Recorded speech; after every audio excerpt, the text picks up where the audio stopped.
Назар аударыңыз. Бұл отбасылық шиеленістер арнасының авторлық әңгімесі. Оқиға көркем шығарма ретінде жазылған. Кейіпкерлер мен оқиғалар ойдан құрастырылған. Бейнені немесе мәтінді авторның рұқсатынсыз толықтай көшіруге, қайта жүктеуге және өз атыңыздан жарияламауыңызды сұраймын. Авторлық еңбекті құрметтегеніңіз үшін рахмет. Анашым, әкем бүгін келе ме?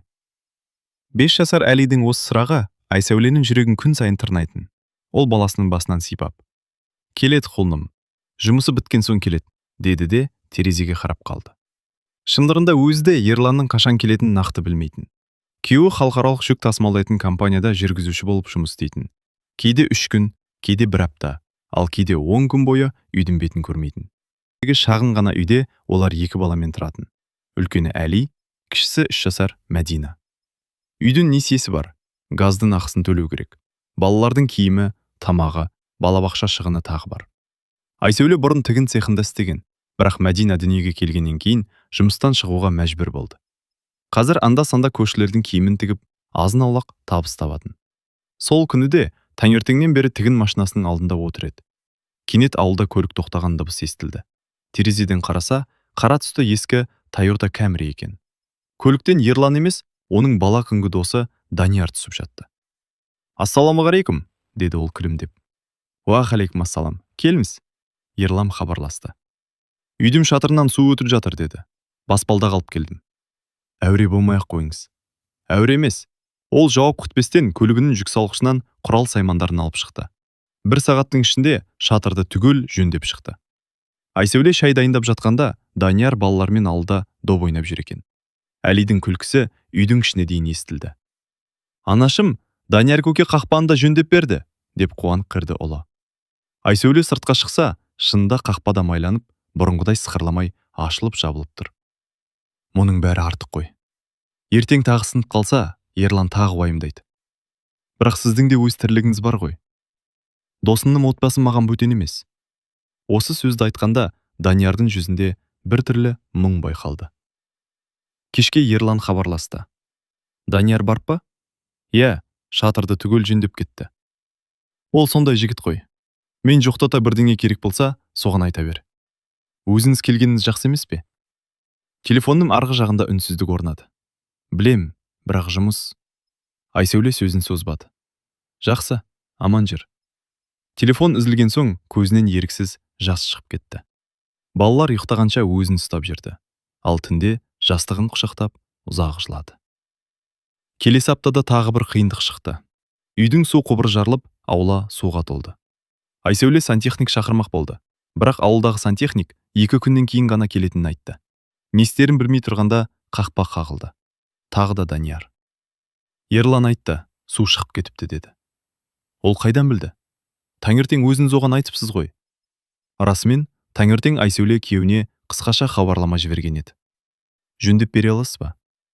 Қарап көрейін. Жарты сағаттан кейін су тоқтады. Тағы 1 сағаттан кейін жаңа құбыр орнатылды. Қанша болды?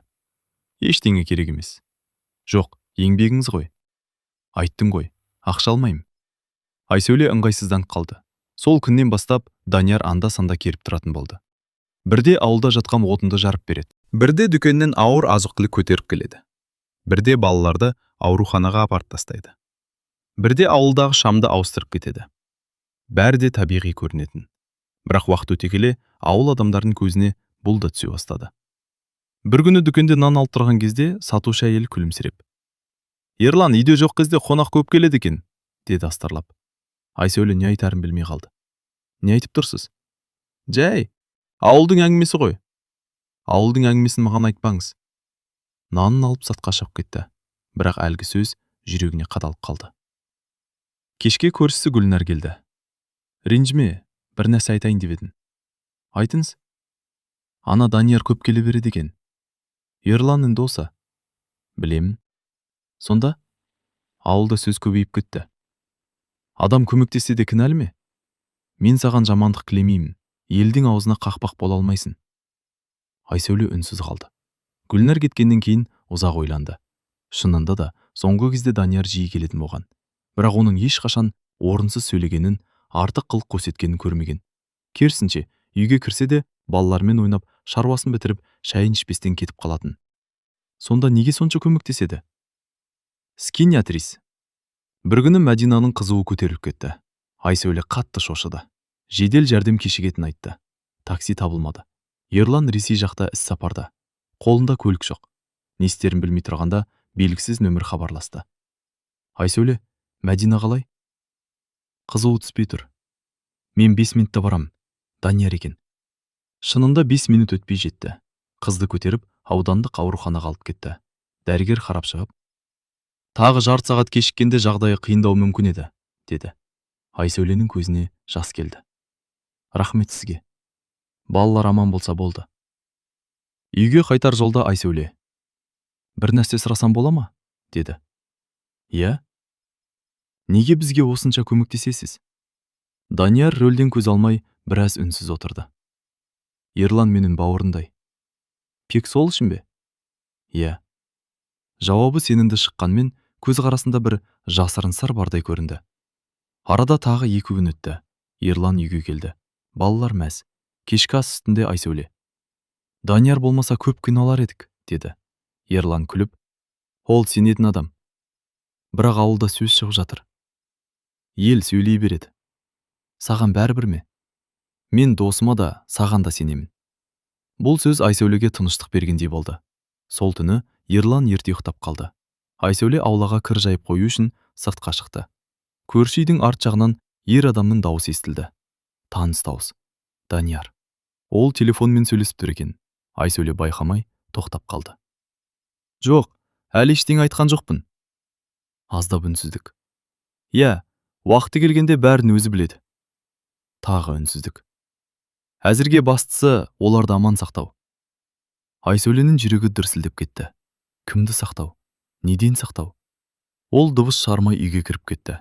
Ал Данияр телефонды өшіріп, қараңғы аспанға ұзақ қарап тұрды. Оның жүзіне алғаш рет алаңдаушылық пен қорқыныш қатар ұялаған еді. Айсәуле сол түні көз іле алмады. Даниярдың телефонмен айтқан сөздері қайта-қайта құлағында жаңғырып тұрды. Уақыты келгенде бәрін өзі біледі. Ең бастысы оларды аман сақтау. Бұл жай ғана әңгіме ме? Әлде олардың отбасына қатысы бар ма? Таң ата салысымен ол терезеден сыртқа қарады. Кеше түнде тұрған жер бос. Данияр әлде қашан кетіп қалыпты. Ас дайындап жүргенмен ойы басқа жақта еді. Анашым, шай тасып кетті. Әлидің даусынан ғана есін жіді. Кешір балам. Ерлан таңертең ерте қайтадан жолға жиналды. Бүгін Алматыға дейін барып келем. 2-3 күнде оралам. Айсәуле үндемеді. Бірдеңе болды ма? Саған бір сұрақ қояйыншы? Қой. Данияр неге бізге сонша көмектеседі? Ерлан жымиып жіберді. Сен әлі соны ойлап жүрсің бе? Иә. Ол бала кезінен сондай. Мен үшін талай рет төбелескен. Әскерде де бір-бірімізді тастамадық. Сол мінез шығар. Басқа ештеңе жоқ па? Не болу керек? Білмеймін. Ерлан әйелінің жүзіне біраз қарап тұрды. Біреу бірден айтты ма? Жоқ. Онда елдің сөзіне мән берме. Айсәуле басын изеді. Бірақ күйеуіне кешегі әңгімені айтпады. Әзірше. Күн түске таяғанда ауылға тағы да таныс көлік келіп тоқтады.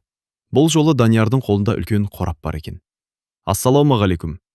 Уағалейкум ассалам. Балаларға жеміс әкелдім. Мұның бәрі не үшін? Әли апельсин жақсы бөледі ғой. Айсәуле таңырқап қалды. Оны қайдан білесіз? Өткенде өзі айтып еді. Әли қуанып қорапты ашып жатыр. Данияр оның басынан сипады.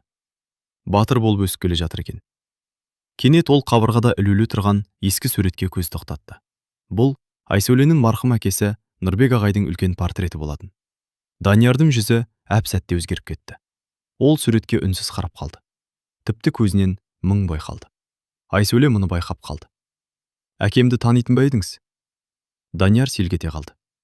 Жоқ. Жауап тым тез шықты. Бұрын көрген шығарын. Бірақ суретке ұзақ қарап қалдыңыз ғой. Жай, кісіге ұқсатып тұрмын. Ол әңгімені дереу басқа жаққа бұрып жіберді. Бірақ Айсәуле оның өтірік айтып тұрғанын анық сезді.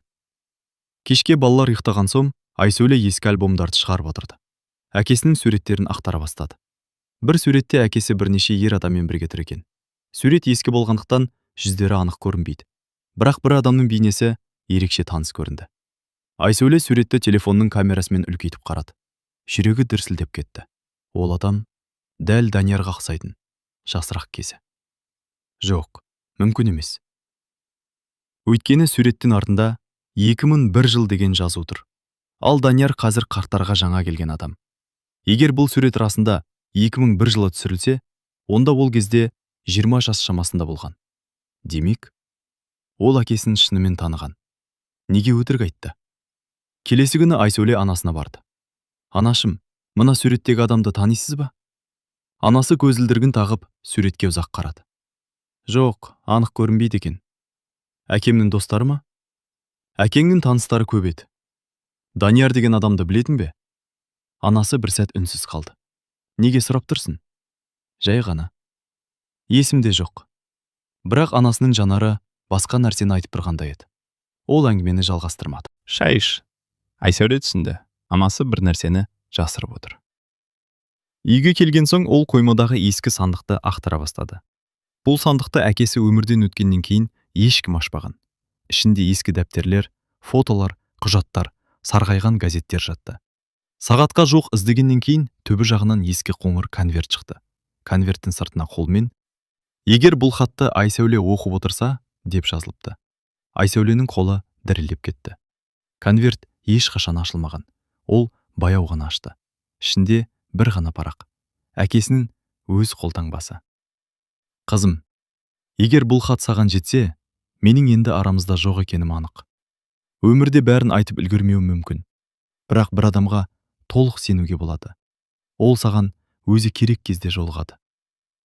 Хаттың дәл ортасынан кейінгі бөлігі жыртылып кеткен. Қалған сөйлемдер жоқ. Тек төменгі жағында тағы бір жол сақталып қалыпты. Қызыңды жалғыз қалдырма. Ал хаттың соңында қолтаңба жоқ. Кімге арналғаны белгісіз. Айсәуле орнынан тұрып кетті. Бұл не сонда? Хаттың жартысы қайда кеткен? Неге жыртылған? Кім жыртты? Сол түні тағы бір тосын жағдай болды. Үйдің жарығы кенет сөніп қалды. Айсәуле автоматты қосуға далаға шықты. Шамның жарығымен аулаға қараса, қақпаның ар жағында бір адамның сұлбасы көрінді.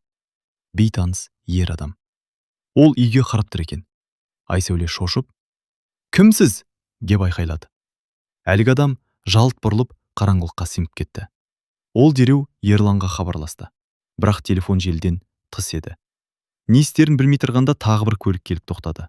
Данияр. Не болды? Біреу үйді аңдып тұрды. Данияр бірден көліктен түсіп, көшені түгел аралап шықты. Ешкім жоқ. Бірақ жерде жаңа ғана өшірілген темекінің тұқылы жатты. Данияр оны қолына алып, ұзақ қарап тұрды. Жүзі сұп-сұр болып кетті. Бұл мүмкін емес. Не болды? Ештеңе. Танисыз ба? Жоқ. Айсәуле оның тағы да өтірік айтып тұрғанын сезді.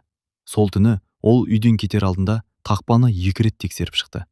Көлігіне отырып кеткен соң ғана бәсең дауыспен: «Олар бізді тауып қойған екен», деп өз-өзіне сөйлегенін Айсәуле байқамай естіп қалды. Оның бойын белгісіз қорқыныш биледі. Енді бұл жай ғана көмерек емес еді. Біреу олардың отбасын сырттай бақылап жүргені анық болатын. Таң атқанымен Айсәуленің көңілі орнына түспеді. Кеше түнгі көрініс көз алдынан кетер емес. Қақпаның сыртында тұрған бейтаныс адам. Даниярдың оны көргендегі өзгерген жүзі және ең соңында айтқан сөзі: «Олар бізді тауып қойған екен». Бұл сөз кездейсоқ айтылған жоқ. Айсәуле соны анық сезді. Ертеңіне таңғы шай үстінде ол анасын қайта іздеп барды. «Анашым, маған өтірік айтпаңызшы». Анасы үнсіз ғана шай құйып отырды. «Әкем Даниярды таныған ба?» Кесе ұстап отырған қолы сәл дірілдеп кетті. «Неге қайта-қайта сұрай бересің? Өйткені бір нәрсе дұрыс емес». «Қызым, маған шындық керек». Анасы ауыр күрсінді. «Иә, таныған». Айсәуле орнынан атып тұрды. «Сонда неге кеше айтпадыңыз?» «Себебі уақыты келген жоқ деп ойладым». «Қандай уақыт?» «Мен де бәрін білмеймін». «Бірақ не білесіз?» Анасы қабырғадағы ескі сағатқа ұзақ қарап отырды. Әкең қайтыс боларынан 2 күн бұрын үйге бір жас жігіт келді. Данияр ма? Иә. Олар не туралы сөйлесті? Екеуі бөлмеге кіріп алып 2 сағат шыққан жоқ. Кейінше кетерінде әкең оның иығына қолын қойып, егер бірдеңе болып кетсе дегенін ғана естідім. Ары қарай естімедім. Айсәуле үнсіз қалды. Үйіне келе салысымен Даниярға өзі хабарласты. Сөйлесуіміз керек. Қазір келе алмайын. Міндетті түрде. Жарайды, кешке барам. Кешке 7-лер шамасында Қара Кембри аулаға кірді. Бұл жолы Айсәуле оны үйге шақырды. Балаларды көрші Гүлнар апай алып кеткен. Үйде екеуі ғана. Айсәуле бірден сөз бастады. Әкемді танитынсыз? Данияр үндемеді. Өтірік айтпаңыз. Анам бәрін айтты. Ұзақ үнсіздік орнады. Ақыры Данияр терең дем алды. Иә. Қанша жылдан бері танисыз? 20 жылдан асты. Неге жасырдыңыз? Өйткені солай уәде бергенмін. Кімге? Әкеңе. Айсәуленің жүрегі дүрсілдеп кетті. Қандай уәде? Данияр орнынан тұрып терезеге қарады. Мен 21 жаста едім. Бір күні жол апатына түстім. Көлік аударылып өртеніп жатты. Ішінде қыстырылып қалдым. Айналадағы адамдар қорқып жақындай алмады. Тек бір адам жүгіріп келді. Ол сенің әкең болатын. Айсәуле көз алмай тыңдап отыр. Ол мені өртеніп жатқан көліктен сүйреп шығарды. Өзі қатты күйіп қалды, бірақ мені аман алып шықты. Әкем сіздің өміріңізді құтқарған ба? Иә. Кейін? Сол күннен бастап оны әкемдей сыйладым. Ал соңғы кездесулеріңше? Данияр тағы үнсіз қалды. Ол кезде жағдадай басқаша еді. Қалай? Айта алмайын. Неге? Әлі ерте. Айсәуле ашыланып кетті. Тағы сол сөз. Айсәуле, менің өміріме қатысты нәрсені менен жасыруға ешкімнің қақысы жоқ. Данияр басын төмен түсірді. Білем. Онда айт. Қазір айтсам сендерге қауіп төнеді. Қандай қауіп? Айтыңыз. Кейбір адамдар өткенді ұмытқан жоқ. Дәл сол сәтте сырттан көлік дыбысы естілді. Екеуі бірдей терезеге қарады. Үйдің қарсы бетінде ақ түсті ескі лада тоқтап тұр екен. Ішінде екі ер адам отыр. Екеуі де үй жаққа қарап алған. Айсәуле таңырқап. Бұлар кім? Даниярдың жүзі сырланып кетті. Пердені жап. Неге? Тез. Айсәуле алғаш рет оның даусынан қорқынышты сезді. Пердені жапқан соң Данияр телефонын алып біреуге хабарласты. Олар келді. Иә. Ақ көлік. Жоқ, үйдің алдында тұр. Телефонды өшіріп Айсәулеге бұрылды. Бүгін балаларды еш қайда шығарма. Не болып жатыр? Тыңда. Егер мен хабарласпасам, Ерлан келгенше есікті ешкімге ашпа. Данияр, бұл әзіл емес. Ол сыртқа шықты. Айсәуле терезеден қарап тұрды. Данияр әлгі ақ көлікке қарай жүрді. Бірақ көлік орнынан қозғалып, жайлап кетіп қалды. Данияр нөмірін телефонына жазып алды. Біраз уақыт жолдың ортасында үнсіз тұрды. Сосын көлігіне отырып, кетіп қалды. Түнар ортасы. Балалар ұйықтап қалған. Айсәуле ғана ояу. Кенет телефон шырылдады. Белгісіз нөмір. Алло? Арғы жақтан ер адамның бәсең дауысы шықты. Даниярдан алыс жүр. Кім бұл? Әйтпесе күйеуің де балаларын да зардап шегеді. Сіз кімсіз? Телефон бірден өшіп қалды. Айсәуленің денесі мұздап кеткендей болды.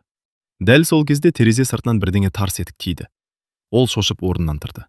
Пердені ашып қараса, ауылда ешкім жоқ. Жерде кішкентай тас жатыр. Тастың айналасына қағаз оралыпты. Дірілдеген қолмен қағазды ашты. Ішінде жалғыз ғана сөйлем жазылған еді. Әкеңнің өлімі кездейсоқ болмаған. Айсәуленің қолындағы қағаз жерге сусып түсті. Осы уақытта дейін жол апаты деп келген оқиғаның артында мүлде басқа шындық жатқанын ол алғаш рет сезінді. Таңғы сағат 7. Айсәуле түні бойы көз ілмеді. Үстелдің үстінде жатқан қағазға қайта-қайта қарай береді. Әкеңнің өлімі кездейсоқ болмаған. Осы бір сөйлем оның өмірін екіге бөліп жібергендей еді. Бұрынғы тыныш өмір және бүгіннен басталған белгісіз қорқыныш. Ерлан таңертең үйге келді. Шаршағаны жүзінен көрініп тұр. Балалар әкесін құшақтап мәз болды. Айсәуле болған жағдайдың бәрін айтып берді. Телефондағы қорқыту, терезеге лақтырылған тас, хат, Даниярдың сөздері. Ерлан ұзақ үнсіз отырды. Мен мұның бәріне сенбеймін. Неге? Біреу бізді әдейі қорқытып жүр. Сонда кім? Білмеймін. Ал әкем туралы хат ше? Оны кез келген адам жаза алады. Айсәуле күйеуінің өзіне сенбегеніне ренжіді. Сен Даниярға хабарлас. Қазір. Ерлан телефон соқты. Бірақ Данияр көтермеді. Тағы қоңырау шалды. Тағы жауап жоқ. Бұрын соңды бұлай істемейтін еді. Сол күні түсте Ерлан жұмыс орнына шақыртып алды. Компанияның кеңсесіне барған соң басшысы оны кабинетке кіргізді. Ерлан, сенің атыңа үлкен несие рәсімделген. Не? 3.800.000 теңге. Қалай? 3 айдан бері төленбей жатыр. Мен ешқандай несие алған жоқпын. Басшы құжаттарды үстелге қойды. Құжаттағы қолтаңба Ерландікіне ұқсайды. Жеке куәлік көшірмесі де бар. Бірақ сурет анық өңделген. Бұл жалған. Банк қазір тергеу жүргізіп жатыр. Мен мұны алғаш рет көріп тұрмын. Егер дәлелдей алмасаң, заң алдында жауап бересің. Ерланның басы айналып кетті. Үйге келген соң ол барлық құжаттарды Айсәулеге көрсетті. Біреу менің атымды пайдаланыпты. Кім? Білмеймін. Бұның бәрі соңғы оқиғалармен байланысты емес пе? Ерлан алғаш рет ойланып қалды. Мүмкін. Кешке қарай Даниярдың өзі келді. Жүзі бұрынғыдан да шаршаңқы. Кешіріңдер. Телефонды әдейі өшіріп қойғанмын. Неге? Мені аңдып жүр. Ерлан қолындағы құжаттарды рай көрсетті. Мынаны қараш. Данияр бірнеше минут үнсіз оқыды. Сосын бірден сұрады. Бұл банкке қай күні барғансың? Барған жоқпын. Соңғы кезде жеке куәлігіңді біреуге берген жоқсың ба? Ерлан ойланып қалды. Бір ай бұрын жаңа жұмысқа құжат тапсырғанда көшірмесін бергенмін. Қайда? Арман логистик деген компанияға. Даниярдың қабағы тиілді. Оның директоры кім? Серік деген жігіт. Толық аты? Серік Әбдіқадыров. Осы есімді естігенде Данияр орнынан атып тұрды. Мүмкін емес. Танисың ба? Иә. Кім ол? Сендер одан алыс жүргендерің дұрыс. Неге? Өйткені ол өте қауіпті адам. Қайдан танисың? 20 жыл бұрын сенің әкеңмен араларында үлкен жанжал болған. Айсәуле селк етті. Қандай жанжал? Қазір айта алмаймын. Тағы да сол сөз бе? Айтсам, сендерге қауіп артады. Сол сәтте сырттан көлік сигналы естілді. Данияр терезеге қарады. Қара түсті жол талғамайтын көлік үйдің қарсы бетіне тоқтапты. Терезелері қараңғыланған. Ішіндегі адамдар көрінбейді. Бірақ көлік кетпеді. 5 минут, 10 минут, 15 минут. Тек қарап тұр. Данияр жай ғана сыбырлады. Олар бізді бақылап отыр. Кімдер? Серіккен адамдары. Бұған сенімсің бе? Иә. Неге? Себебі дәл осылай, олар мені де бірнеше күннен бері аңдып жүр. Ерлан болды. Енді бәрін айт. Айта алмайын. Сен біздің отбасымызға қауіп төндіріп жүрсің. Жоқ. Онда неге бізді айналшықтай бересің? Данияр ауыр күрсінді. Себебі мен уәдемді орындап жүрмін. Қандай уәде? Әкең өлер алдында маған бір нәрсе тапсырған. Не тапсырды? Сендерді аман алып қалуды. Үйдің іші тып-тыныш болып кетті. Айсәуле көз жасын әрең ұстап тұрды. Сонда осы уақытқа дейін? Иә. Бізді қорғап жүргенсің бе? Данияр басын изеді. Бірақ қауіп әлі өткен жоқ.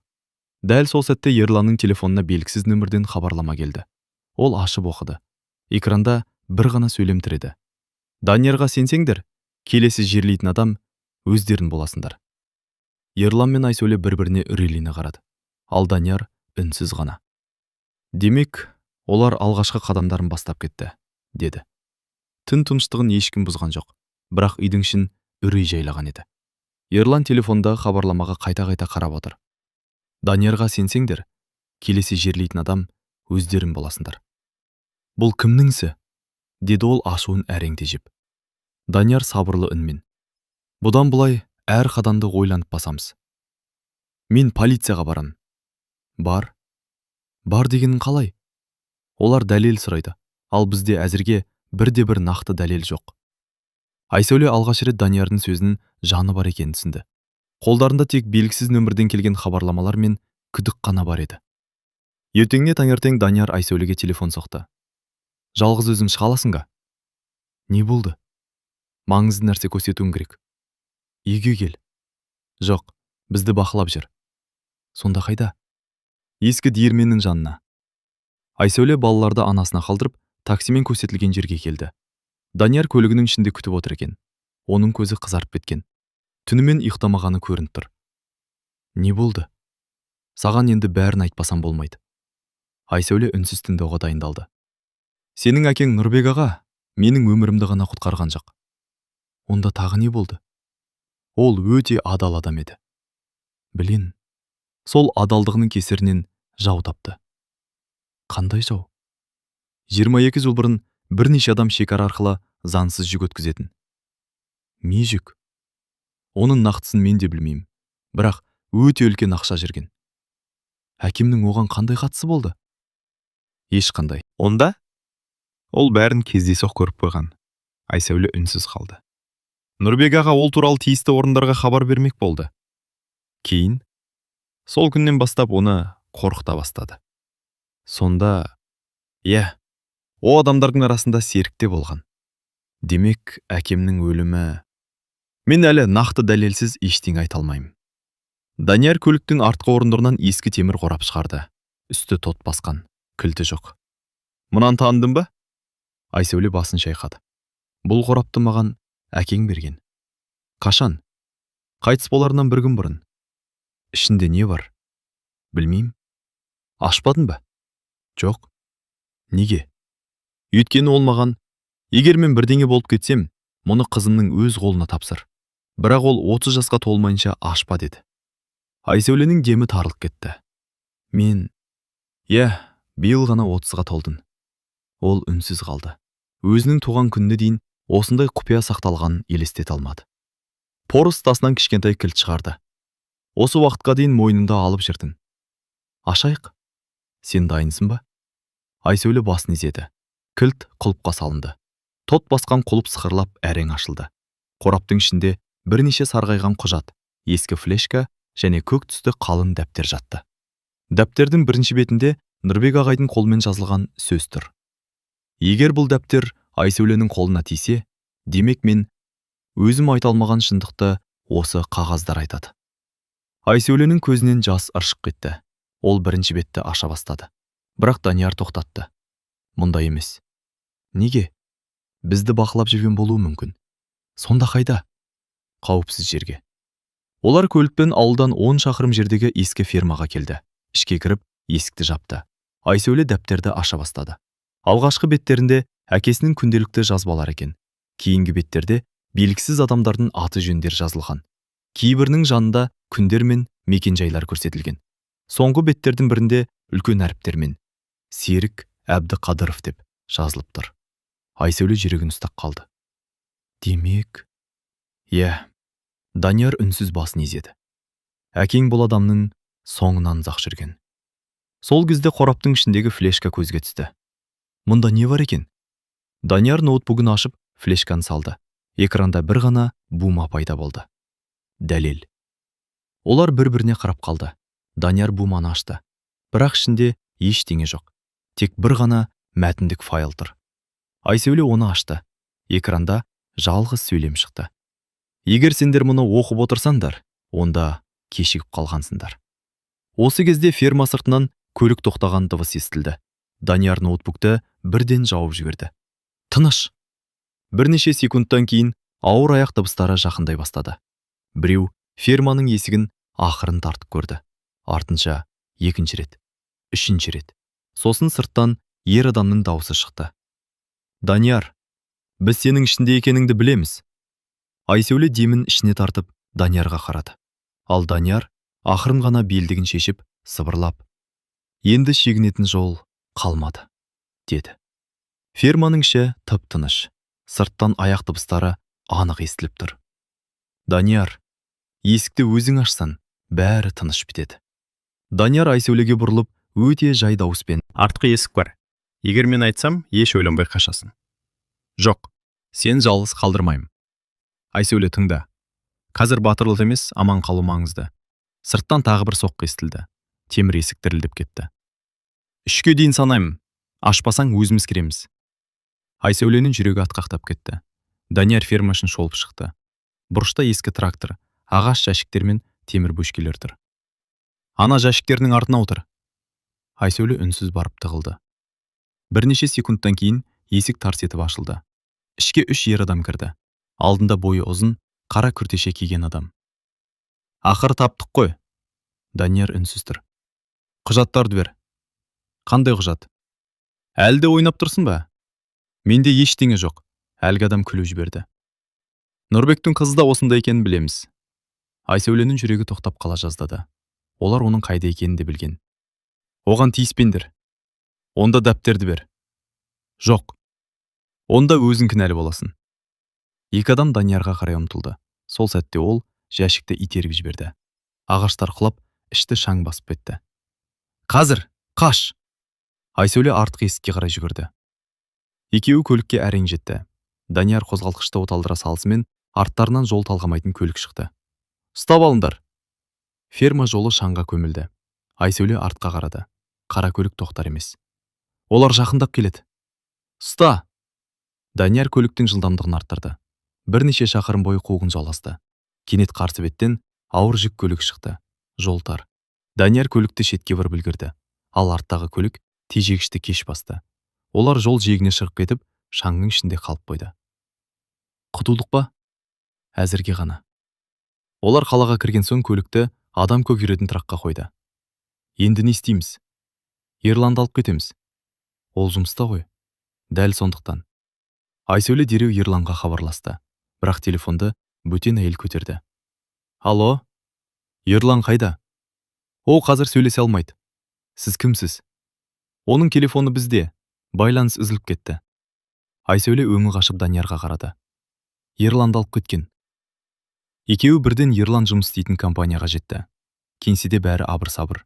Басшы оларды көріп, сендер қайда жүрсіңдер? Ерлан қайда?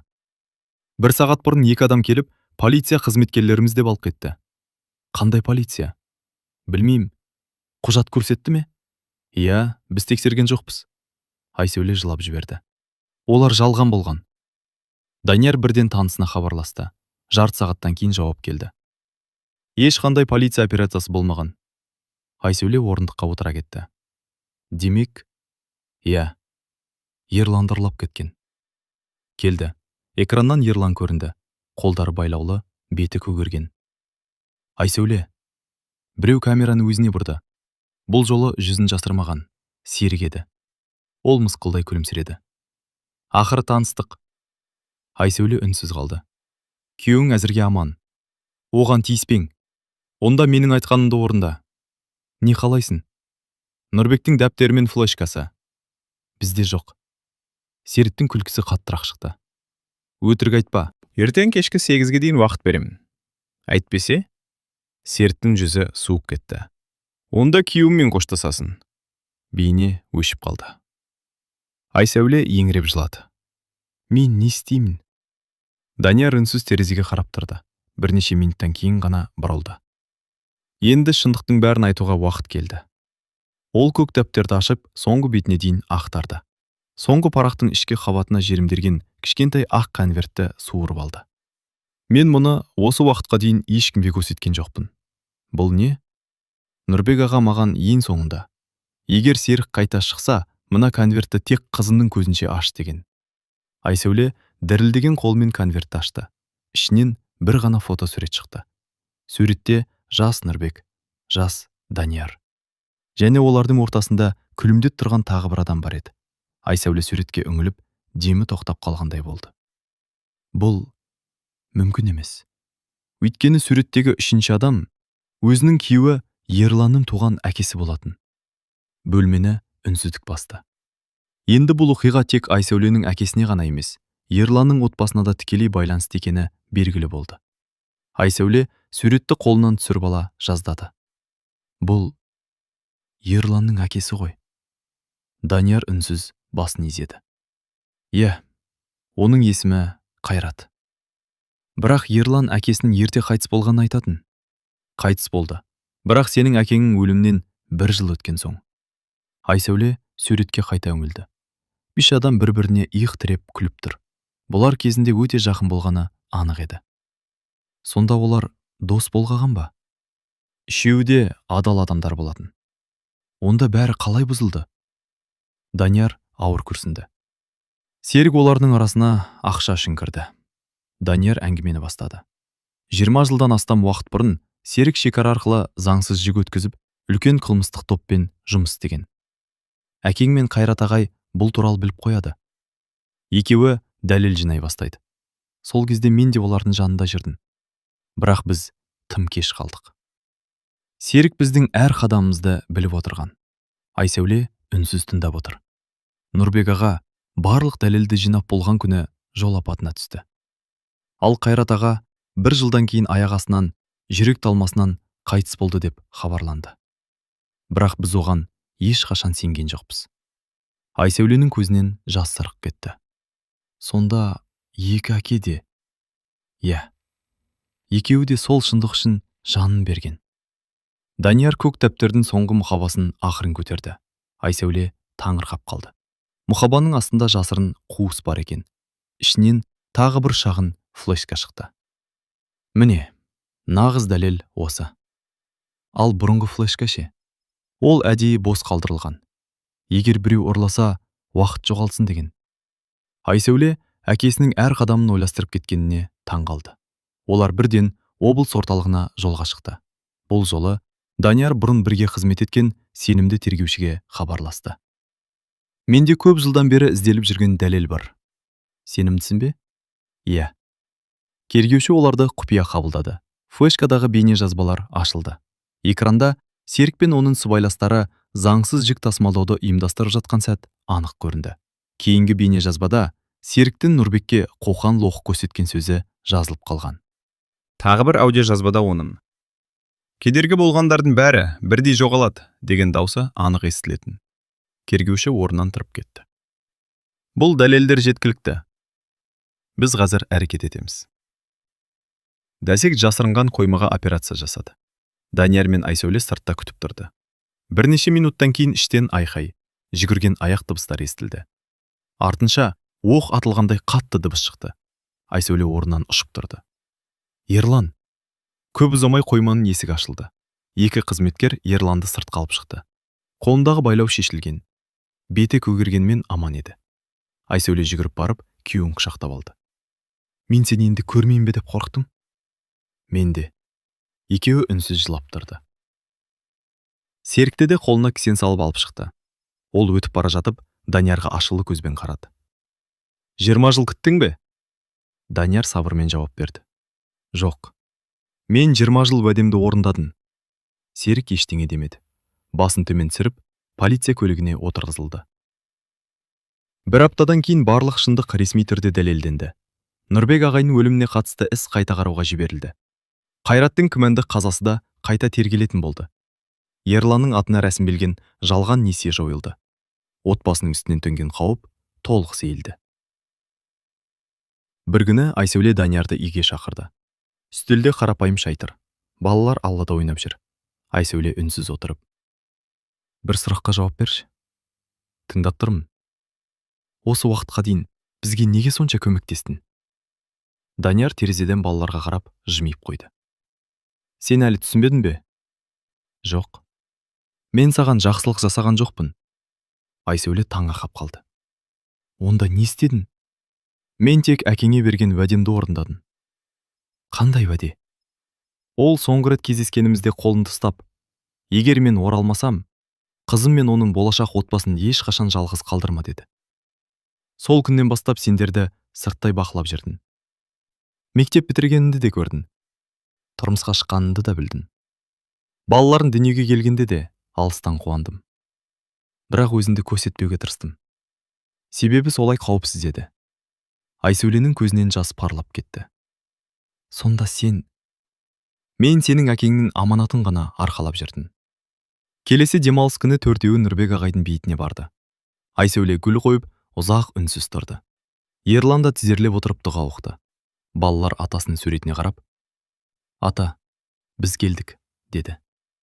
Айсәуле көз жасын сүртіп, «Әке, өмір бойы қорыққан шындығыңыз ақыр жеңді. Аманатыңызды орындаған адам бар екен.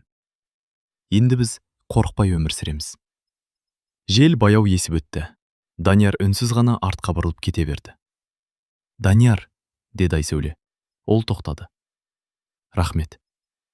Данияр жымиып, рахметті маған емес, әкеңе айт. Ол баяу көлігіне отырып ауылдан ұзап кетті. Айсәуле оның соңынан ұзақ қарап тұрды.